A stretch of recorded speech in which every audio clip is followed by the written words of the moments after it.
কবি রবীন্দ্রনাথ ঠাকুর। মনে করো চান বিদেশ ঘুরে, মাকে নিয়ে যাচ্ছে অনেক দূরে। তুমি যাচ্ছ পালকিতে মা চড়ে, তোর যদি তো একটু পাক করে। আমি যাচ্ছি রাঙা ঘোড়ার পরে, তো আঁকবো গিয়ে তোমার পাশে পাশে। রাস্তায় ঠুকে গোড়ার খুঁড়ে খুঁড়ে, রাঙা চুলো মেঘ উড়িয়ে আসে। সন্ধে হলো, সূর্য রয়ে পাটে, এই যেন চলতে ঘির মাঠে। ধু ধু করে সেদিক পানে চাই, কোনখানে জনমানব নাই।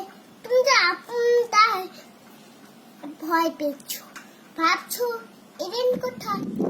আমি বলি ভয় করুন মাগো, ওই দেখা যায় ময়ূরের শ্রোতা। তোর কাছে মাছ চলছে থেকে, মাঝখানতে পথ দিয়েছে বেঁকে। গরু বাছুর নেই গো কোনোখানে, সন্ধে হতে গেছে গায়ের পানে। আমরা কোথায় যাচ্ছি কে তা জানে, অন্ধকারে দেখা যায় না ভালো।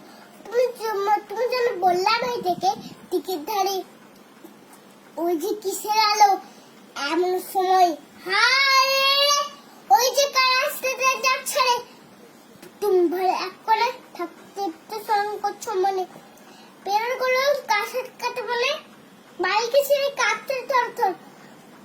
আমি যেন তোমার বলছি দেখে, আমি আছি ভয় কেন না করো। হাতে লাঠি মাথা ঝাঁকড়া চুল, কাঞ্জরা জবার ফুল। আমরি তারা খবরদার, কাছে আসে যদি আর এই যে দেখ আরব তলার টুকরো করবো সেরে। ফোনটা লম্পটে হচ্ছে, চেঁচিয়ে উঠলো হায় রে। আমি চাকরি করে আমি বলি দেখো না চুপ করে। তুই তার গাড়ার মাঝে তাই তো একজন যদি মাঝে পড়া লড়াই গরু মাঝি।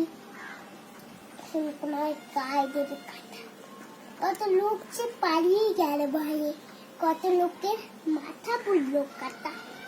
এত লোকের সঙ্গে লড়াই করে ভাবছো কুকা চলে বুঝি মরে। আমি তখন রক্তকে ঘেমে বলছি এসে লড়াই গেছে থেমে। শুনে পালকি থেকে নেমে চুমু খেয়ে নিচ্ছ আমায় করে। বলছো ভাগ্যে কুকা সঙ্গে ছিল, কি দুটো তো টানা হলো। রোজ তুই ঘরে দেখা এমন কেন সত্যি হয় না। তুই গল্প হতো তবে, শুনতে যারা অবাক হতো তবে। দাদা বলতো কেমন করে হবে, খোকার গায়ে এত কিছু আছে। পারলোকে সবাই বলতো শুনে, ভাগ্যে খোকা ছিল মায়ের কাছে।